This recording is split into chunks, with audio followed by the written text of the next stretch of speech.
Welcome to my channel, Purposeful Play. I almost forgot what it was. I'm Danielle and I teach 4K in Wisconsin, and I am having a meeting for parents tomorrow. It's an optional Zoom meeting to give them ideas on how they can differentiate the activities that we are sharing with them. They are essentially their child's teacher right now, and just want to give them a little hand in how they are doing things. So let's get started.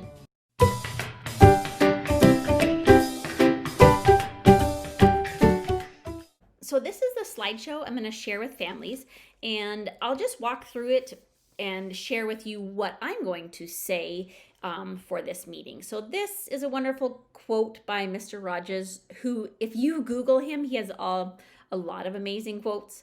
And I'll just read it to you. Play is often talked about as if it were a relief from serious learning, but for children, play is serious learning. And I just want to remind families that play is not something to do just because it's fun. It is the best way for the kids to learn at this age. And the things that they learn through play are incredible. They learn how to solve problems. They learn the concept of cause and effect and why things happen or why things don't happen. They work on their gross and fine motor skills. They are creative and they're imaginative when they're playing. Play often is done with other people, which helps kids work on their compromising and negotiating skills. They resolve conflicts, they have to share, and of course, play, when done independently, boosts self-confidence. This slide shows the 38 objectives in our gold assessment. And this is what we are working on all day, every day with our students. There are 38 objectives shown here within the 10 areas of development, which are highlighted in yellow. And then within these 38 objectives, there are also some more specific dimensions that address more specific skills. For example, within, number 15 under literacy, which is demonstrates phonologic awareness, phonics skills, and word recognition, there are other dimensions that are addressing some more specific skills. Notices and discriminating rhyme, notices and discriminating alliteration, and things like that. So just some more specific skills. When we are working on these skills and we're observing and documenting and assessing students, it allows us to see their development and their learning on a progression.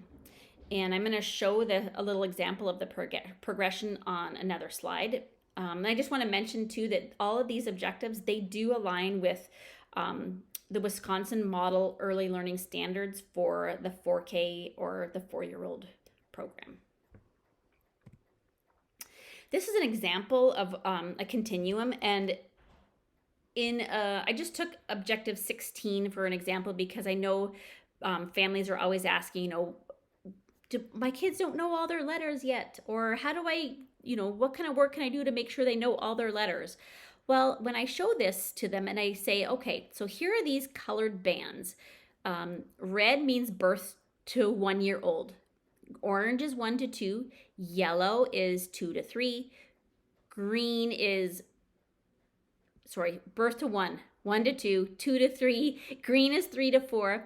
Blue is 4 to 5, which is where our kids are at.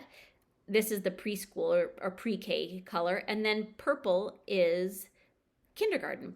And you'll notice that, let's say, recognizes and names a few letters in their own name. There are 3 years that the kids are developing this skill. So they might start without knowing any letters, and then it's also typical at this age that they might know 11 to 20 letters or more. So all the kids do not come to school in the same place. They all develop and learn at a different rate, and it is okay. And of course, these skills and behaviors are typical for children at all of these specific ages. And of course, if there are children that aren't on this continuum, and that is okay. And then one thing I wanted to share with families too is that in pre-K, or this 4K grade, we are working on having the kids developmentally primed. I learned that little phrase in the professional development I recently did, developmentally primed, which means they are going to be ready to learn in kindergarten. That is what we are doing in 4K. All of the objectives that I had shared in the previous slide, that is what they're working on. They are primed and be ready to learn in kindergarten. And then some differentiation tips for families at home, because they are essentially their number one teacher right now in this virtual teaching world. Some things that they need to consider before they, change up any activities or play choice ideas that we're sharing with them. They kind of need to know, what does my child know already? Do they know their letters? Do they know their numbers? Can they hold a pencil? Because if they can't hold a pencil, there's some skills you need to work on before you can have them writing down their name. What is my child's preferred learning style? Do they like to learn through movement? Do they like to have quiet activities? Do they like to be creative and artistic? And then what is my child interested in learning? If they don't want to learn about a specific topic, then move on, and it's okay. Go with what they really are interested in, and then you will see a lot of growth in learning. And then also, what growth has my child made? Let's celebrate what the kids are learning throughout this school year. And it might be little, and they might be learning and developing in huge ways. I'm going to share also some examples of how you can take some of the activities that we have shared and how families can tweak it or differentiate for their own child and where they are at developmentally.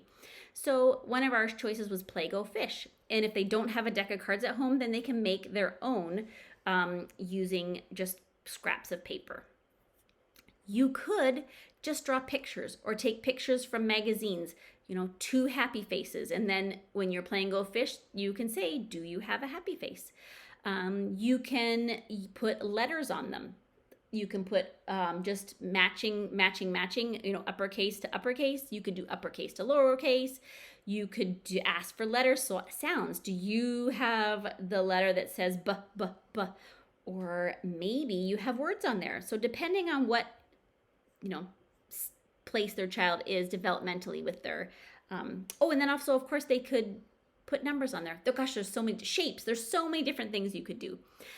Rainbow, write the numbers 1 to 10, which means you write the number 1 and then you trace over them again and again and again until you have all the colors of the rainbow. Now, if your child already can do the numbers 1 to 10, ask them to write, say can you write the number 12, and have them rainbow write the number 12. So just working on numbers that are higher than the number 10.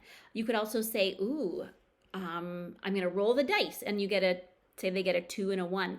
Can you write the number that when you put 2 and 1 together, what number do you get? And they rainbow write that. Let's see, another example of an activity we sent home was, can you think of a piece of trash that starts with every letter of the alphabet, like in the book I Stink? So we read a book, I Stink, and it had examples of, A is for an apple core, and B is for, banana peel. And one of the activities was just to think of, what kind of pieces of trash can you think of that, starts with every letter of the alphabet. They could just say them. They could discuss them. They could look around their home for things that they might throw away or recycle. They can write the words in their journal, and maybe they're just writing the first letter, or maybe they're just writing whatever sounds they hear. Maybe they're drawing pictures. So many different things. And also, if you're thinking, gosh, my child doesn't want to write, grab the Play-Doh. Can you make them out of Play-Doh? What can you make that starts with the letter A that we might throw in the trash?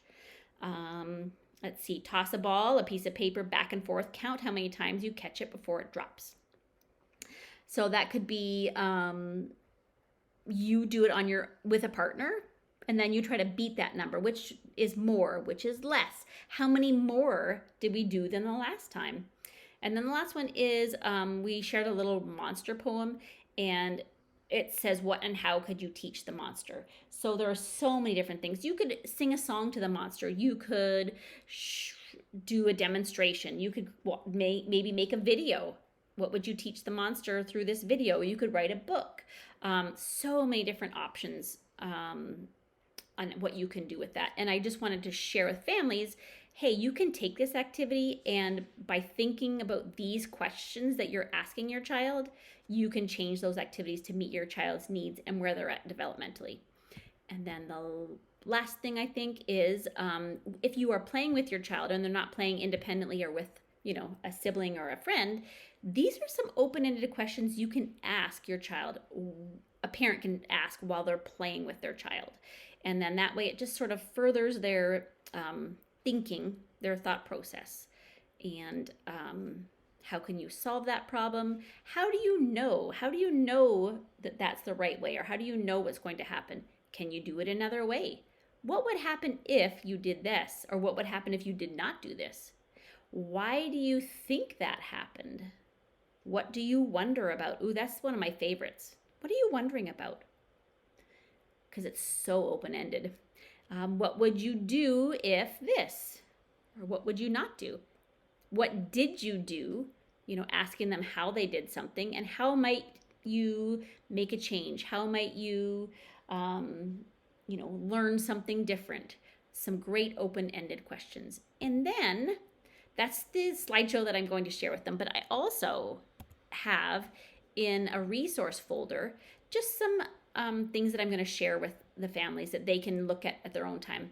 This one here is a little video that shows the families the letters, the pictures, and then the actions that I'm teaching the kids with them. So then they have the visual, they have what they're listening, they're hearing, the auditory, and then also the kinesthetic, the actions to the letter sound.